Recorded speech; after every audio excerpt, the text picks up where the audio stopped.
Welcome to Silent Revenge, where the deepest wounds don't come from enemies. They come from the people you built your life around. The night my son told his colleagues, "We're not that close," something inside me didn't just break, it hardened. I was standing 10 feet away when he said it, 10 feet. Close enough to hear the embarrassment in his voice. Close enough to see the quick glance he shot at me, not with love, not even with guilt, but with calculation. And in that moment, I realized I had raised a stranger. I've worked security for 26 years. Corporate buildings, political fundraisers, private estates. I've seen men lie to save contracts and smile while destroying reputations. But nothing prepared me for watching my own son erase me from his life like I was a stain on his suit. His name is Ethan Caldwell, 40 years old, regional director at a fast-growing tech firm in downtown Seattle. Ambitious, polished, obsessed with perception. When he asked me to cover security for his company's celebration, he framed it as a favor. "Dad, it's just crowd control. Easy money for you," he'd said over the phone. Easy money. I didn't need the money. I needed the invitation. The party was at a rooftop venue overlooking Elliott Bay. Expensive suits, champagne towers, ambient jazz floating in the cold night air. I wore my standard black security uniform, badge clipped to my chest. Professional. Invisible. I watched him move through the crowd like he belonged to another world. His laughter was louder, his posture straighter, his hand constantly shaking someone else's. Around 9:30, I saw it happen. One of his senior partners nodded toward me. "That's your guy." Ethan chuckled, casual, dismissive. "Oh, him. That's just my dad. We're not that close. He likes to stay busy." The words hit harder than any fist I've ever taken. Not that close. I stood still, expression neutral, training kicked in. But inside, 26 years of overtime shifts, missed vacations, and pawned wedding rings flashed before me. I didn't interrupt. I didn't react. I simply adjusted my earpiece and continued scanning the perimeter. Because humiliation is loud in the moment. But revenge is patient. And as I stood there watching my son rewrite our history in front of strangers, I realized something chilling. He wasn't embarrassed by my job. He was embarrassed by me. And that was a mistake he would soon understand. I wasn't supposed to hear the rest of the conversation. But security work teaches you something most people never learn: how to listen without being seen. After Ethan's careless laugh, his senior partner, a tall man with silver hair and the kind of smile that never reached his eyes, leaned closer. "Family can complicate things," he said. "Optics matter at your level." Ethan nodded. "You're right, Victor. I keep my personal life separate. Cleaner that way, cleaner." I adjusted the small audio monitor connected to the venue's surveillance feed. Perfectly legal. The client had signed off on monitoring common areas. Every word spoken near the bar fell into my headset like a confession. Victor lowered his voice. "The board meets next month. They're sensitive about backgrounds. Investors like stability." Ethan's tone sharpened. "My father's job doesn't define me." Then, after a pause, quieter, colder. "And it won't affect the promotion." Promotion. So that's what this was about. Not shame. Strategy. I moved along the balcony, keeping my expression blank while something old and familiar settled in my chest. The feeling I used to get when bills stacked up and I had to choose between heat and groceries. That tightness. That survival instinct. Ethan wasn't distancing himself because he hated me. He was positioning himself. And suddenly, the night made more sense. 3 weeks ago, he'd ask strange questions over dinner. "Dad, you still have contacts from your old corporate contracts?" "Some," I'd answered carefully. "You ever work tech firms?" "A few." He'd smiled then, too casually. Now, standing under the soft glow of rooftop lights, I saw the pattern. I wasn't just security tonight. I was background noise. Proof of humble origins, but only at a distance. Close enough to look grounded. Far enough to avoid contamination. Around 10, a commotion sparked near the east entrance. A delivery argument. I handled it smoothly, professionally. A few executives noticed. Victor noticed. His eyes lingered on me longer this time.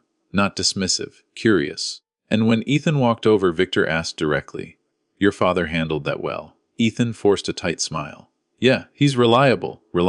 Not respected, not admired. Reliable, like a tool." That was the second crack. The first was humiliation. The second was realization. Because as Victor studied me, something shifted. Not judgment, recognition. And in that flicker of recognition, I understood something Ethan hadn't anticipated. I wasn't the only one at that party with a past, and some pasts don't stay buried. Victor Hale recognized me, and that changed everything. It happened just after 11. The music had softened, the skyline glittered behind glass panels, and most guests were drunk on either champagne or ambition. I was stationed near the restricted access hallway when Victor approached me alone. Up close, he looked older than I remembered. The confidence was still there, but the eyes, those were sharper now. "We've met before," he said quietly. I kept my tone professional. "I've worked a lot of events, sir." He studied my face. "Denver. 12 years ago, corporate fraud investigation. You were head of security during the internal audit." My pulse didn't rise. Years of discipline. I remember? Back then, I'd been contracted by a logistics firm bleeding millions. Internal theft. Manipulated inventory systems. The board wanted quiet containment before law enforcement got involved. Victor Hale had been their operations director, and the man under suspicion, but nothing was proven. The evidence had disappeared 2 days before termination paperwork was finalized. Systems wiped, backups corrupted. Someone had known exactly where to look. Victor leaned closer. "You were thorough back then. I did my job." A faint smile touched his lips. "Yes." "You did." Then he glanced across the room at Ethan. "He's your son." Not a question. Yes. Ambitious young man. There was weight behind that word. "He wants the regional presidency." Victor continued. "The board likes him. Clean image. Humble background. Humble background. So I hear." I said evenly. Victor's eyes narrowed slightly. "He mentioned you two aren't close." There it was again. I met his gaze without flinching. Families are complicated. Victor held my stare for several seconds longer than comfortable. Then he said something that made the night shift beneath my feet. "You know, it's interesting how history circles back." I didn't respond. He straightened his jacket. "The board is reviewing old acquisitions next month. Transparency matters now. Investors are nervous. Old acquisitions. Denver." Suddenly, the pieces aligned. Victor wasn't just evaluating Ethan. He was protecting himself. If the board dug deep enough into past operations, buried records might resurface. And if someone credible connected dots from Denver to present leadership, it could collapse careers. Ethan thought he was distancing himself from weakness. He didn't realize he was stepping into a battlefield he didn't understand. Victor gave me one final look, not threatening, assessing. Then he walked away. I remained still, staring at the reflection of city lights in the glass. 12 years ago, I'd let the Denver case die because the company chose reputation over exposure. I had kept copies, encrypted, forgotten, or so I thought. And now my son was building his future under a man who once buried millions in corporate theft. The humiliation I felt earlier slowly transformed into something colder, strategic, because Ethan wasn't just ashamed of me. He was aligning himself with someone who should fear me. I didn't sleep that night. At 12 a.m., I was sitting at my kitchen table with a cup of black coffee and a small, dusty external hard drive in front of me. I hadn't touched it in over a decade. Denver. The label was faded, but I didn't need to read it. I remembered exactly what it held. Internal audit footage, system logs, flagged financial transfers. Back then, I'd copied everything before corporate IT cleaned the servers. Insurance, I'd told myself, not revenge. Protection. But protection has a way of aging into leverage. My laptop hummed as I connected the drive. For a second, I wondered if time had corrupted the files. It hadn't. Folders opened like sealed vaults. Security camera exports, access card timestamps, email backups, financial anomalies flagged and archived. Victor Hale's credentials appeared repeatedly in restricted areas. The weak evidence disappeared. His login accessed accounting servers minutes before deletion events. Circumstantial, but compelling. And then I found something I had forgotten. An internal memo draft. Never sent. Addressed to the board. Subject line. Preliminary evidence of executive-level manipulation. Attached were transaction trails routing funds through shell vendors that later appeared in acquisitions linked to Hale's consulting firm. My chest tightened. This wasn't petty embezzlement. It was strategic siphoning. I leaned back, staring at the screen. If the board was reviewing historical acquisitions, this would terrify Victor. Not because it guaranteed prison, but because it would destroy investor confidence. And Ethan. Ethan was staking his promotion on this man's endorsement. My phone buzzed. A text from Ethan. "Thanks again for last night. Appreciate you keeping things smooth." No mention of what he said. No apology. Just corporate politeness. I typed back. "Of course. Proud of you." The lie tasted bitter. By noon, I'd cross-referenced Victor's old shell vendors with public filings from Ethan's current company. It took hours, patience, and contacts who still owed me favors. 2 vendor names matched. Different subsidiaries. Same tax ID structures. Victor hadn't changed his methods. He'd refined them. And Ethan was either blind or willingly ignorant. Around 3 p.m., my former colleague Marcus returned my call. Retired FBI forensic accountant. "You still digging into ghosts?" he asked. "Not ghosts," I replied. "Patterns." I explained carefully. No accusations, just hypotheticals. Marcus was quiet for a long time. Finally, he said, "If your son's company is reviewing acquisitions, and those vendors are active, someone's going to notice. The question is who gets burned first." That question echoed long after we hung up. Who gets burned first? Because if I exposed Victor recklessly, Ethan's promotion would collapse with him. But if I stayed silent, my son would rise under a man capable of dragging him down publicly. Humiliation had sparked this. But now it was about consequences. And I had to decide whether I was protecting my son or teaching him. Ethan didn't call to apologize. He called to manage me. "Dad," he began, voice tight, controlled. "We need to talk about last night." I let a pause stretch just long enough. "About what?" Another pause. He was choosing his words carefully. "Victor mentioned you two have history." There it was. "I've worked a lot of contracts," I replied evenly. "That's not what I mean." His tone sharpened. "He said you were involved in some internal investigation years ago." He seemed uncomfortable. Uncomfortable. Good. "And why does that concern you?" I asked. Ethan exhaled slowly. "Because the board is reviewing legacy acquisitions. If old rumors resurface, it could destabilize things. Investors panic easily. Investors. Always investors. So you're worried about rumors?" I pressed. "I'm worried about timing," he corrected. "I'm being considered for regional president next month. I can't afford distractions." There it was again. I can't afford. Not we. I stood by the kitchen window, staring at the quiet suburban street where he used to ride his bike. "What exactly are you asking me, Ethan?" Silence. Then, carefully, "If there's anything from the past, anything incomplete, it might be better to let sleeping dogs lie." My jaw tightened. "Are you asking me to bury something?" "I'm asking you to trust me." Trust. The word echoed painfully. "Trust that what?" I asked quietly. "That aligning yourself with Victor is safe." His voice hardened. "You don't understand corporate politics." "No," I replied calmly. "I understand leverage." He didn't like that. "Dad, this is bigger than pride. It's about positioning." Positioning. The same word I'd used in my head days earlier. "You distanced yourself from me publicly," I said. Was that positioning too? He didn't deny it. "It was strategic," he admitted. "Perception matters." Perception. I felt something settle inside me. Not anger, not hurt, clarity. "So I'm a liability," I said plainly. "You're complicated optics." Complicated optics. That was how my son saw me. I closed my eyes briefly. "All right," I said finally. "I won't act impulsively." Relief flooded his voice. "Thank you." That's all I needed to hear. After we hung up, I stared at the hard drive on my desk. He thought this was about pride.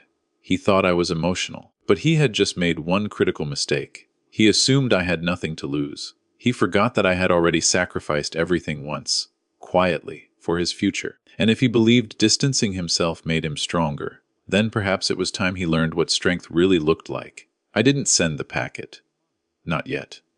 Instead, I drove downtown the next morning and parked 2 blocks from Ethan's office tower. Glass and steel. 42 stories of ambition. I'd worked security at buildings like it my entire life, protecting men who believed they were untouchable. From the sidewalk, I watched executives filter in, coffee in hand, unaware that history was sitting in a manila envelope on my passenger seat. I wasn't here to destroy my son. I was here to test him. At 9:17 a.m., Ethan walked through the revolving doors. Navy suit, confident stride. Victor just behind him, hand resting briefly on Ethan's shoulder, a mentor's gesture. Or a handler's. That image made my decision clearer. Back home I revised the packet. No accusations, no emotional language, just facts, timestamp logs, vendor cross-references, transaction summaries, a short note, for internal audit integrity.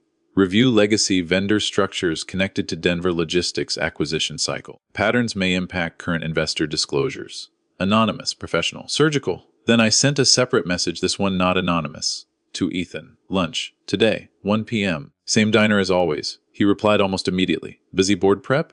Important? I wrote back. A long pause. Fine. At 1 p.m., he slid into the booth across from me, irritation barely concealed. I have 30 minutes. I studied him carefully. He looked tired, driven, cornered by his own ambition. I won't waste your time, I said calmly. Victor is vulnerable. His jaw tightened. Dad, listen, I cut in softly. If the board reviews vendor chains thoroughly, they'll find inconsistencies tied to old shell structures. He stared at me. You said you wouldn't act. I haven't. Yet. His voice dropped. Are you threatening me? No, I said evenly. I'm warning you. Silence settled between us. Finally, he leaned forward. If you expose him now, the fallout hits everyone in proximity, including me. Then distance yourself properly, I replied. I can't just walk away from my sponsor. Sponsor. That word said everything. You already walked away from one relationship for optics, I said quietly. Why stop there? He flinched. For the first time since the party, doubt flickered in his eyes. Dad, you don't understand how high this goes. I held his gaze. You don't understand how far back it goes. When he left the diner, he didn't look confident anymore. He looked conflicted, and conflict creates cracks. That evening, I received confirmation the anonymous packet had been delivered to 3 independent board members. Not the full archive, just enough to trigger review. Now the clock was ticking, not toward destruction, toward exposure, and Ethan would have to choose ambition or integrity. The emergency meeting lasted 3 hours. I know because Ethan called me the second he stepped out of it, and for the first time in years, his voice wasn't controlled. Did you do this? He demanded. I didn't answer immediately. Do what? An internal audit was triggered. Independent board members, vendor structures, Denver acquisitions. His breathing was uneven. Victor is furious. Furious. Good. I told you transparency was coming, I said calmly. Don't play games with me, he snapped. This isn't theory anymore. They're pulling records. Forensic review. I leaned back in my chair. Then they'll either find nothing, or they'll find something. Silence. Then lower, Victor thinks someone from the original Denver audit resurfaced the data. That's possible. Dad. That one word carried accusation and realization. You asked me to trust you, I said evenly. I asked you to think. He exhaled sharply. If this explodes publicly, the stock drops. My promotion dies. I become collateral damage. Collateral damage. So your loyalty is to Victor? I asked quietly. It's to my future. And your future is built on whose foundation? That landed. I could almost hear the memory forming. Late nights, second jobs. The year I sold my truck to pay his tuition deposit. He spoke again, slower this time. Did you send it? I sent information, I said carefully, not accusations. You blindsided me. No. I corrected softly. You blindsided me on that rooftop. Silence flooded the line. For a long moment, neither of us spoke. Finally, he said something different. Victor pulled me aside after the meeting, asked if I knew anything about Denver. About you. And what did you say? I said we're not that close. The words stung, but not the way they had before. Are we? He added quietly. That question wasn't strategic. It was uncertain. I closed my eyes briefly. We were. Another pause. Then he admitted something I hadn't expected. He offered me protection, Ethan said. Told me if I distanced myself publicly from you, permanently he'd shield my position. There it was, the real test. And, I asked. I didn't answer. Good. Because now the board was digging. Financial anomalies were surfacing. Internal emails were being flagged. Victor's confidence was cracking. And Ethan stood at a crossroads he couldn't maneuver around with optics. This isn't about revenge anymore, Ethan said quietly. No, I replied. It's about character. He didn't argue. He just said, they've scheduled another review tomorrow. Victor wants to speak privately before that. I stared out the window at the fading daylight. Victor wasn't preparing defense. He was preparing containment. And containment always needs a scapegoat. Victor chose a private conference room at a downtown hotel. Neutral ground. He arrived 10 minutes early. So did I. No lawyers. No assistants. Just 2 men who understood exactly why we were there. He didn't waste time. You sent the packet, he said flatly. I forwarded documentation, I replied. The board chose what to do with it. His jaw flexed. The polished executive mask was thinning. You've put your son in an impossible position. No, I corrected calmly. You did that when you asked him to erase me. He leaned forward. This isn't about pride. It's about corporate stability. If historical irregularities are misinterpreted, everyone suffers. Misinterpreted. I repeated evenly. That's an interesting word for deleted audit trails. Silence. He studied me carefully. What do you want? There it was. The assumption. Money. Apology. Leverage. I want you to step down before the board forces you out, I said, voluntarily. Cite health reasons. Transition quietly. His eyes narrowed. And in return, I provide context, clarify that operational oversights were systemic, not individual. The board avoids scandal. Investors remain calm. And your son will not be your shield. Victor sat back, calculating. You're protecting him. I'm correcting him. Another long pause. Finally, he spoke softer. You always were thorough. I still am. 2 days later, Victor announced his resignation, citing personal reasons. The board initiated restructuring but kept the audit internal. Stock dipped briefly, then stabilized. Ethan called me that evening. They offered me interim oversight during the transition, he said quietly. No arrogance this time. No polish. That's earned, I replied. I told them full transparency was necessary, he added, even if it slowed my promotion. That mattered more than any title. A long silence stretched between us. Dade, he said finally, voice steady but vulnerable. I was wrong. Not strategic, not rehearsed, just honest. I know, I said. Another pause. We are close, he admitted. I just forgot what that meant. Humiliation had started this. But exposure, not destruction, ended it. Victor lost position. Ethan gained perspective. And I reclaimed something no title could offer. Respect. Sometimes revenge isn't about ruining someone's life. It's about forcing them to see the cost of pretending you don't matter. If this story hit you somewhere personal, if you've ever been quietly dismissed by someone you sacrificed for, press like. Tell me in the comments, would you have stayed silent? And if you believe betrayal isn't the end, but the beginning of clarity, subscribe to Silent Revenge. Because sometimes the strongest response is the quietest one. Final reflection. Never confuse distance with strength. The people who built you are not liabilities. They are your foundation.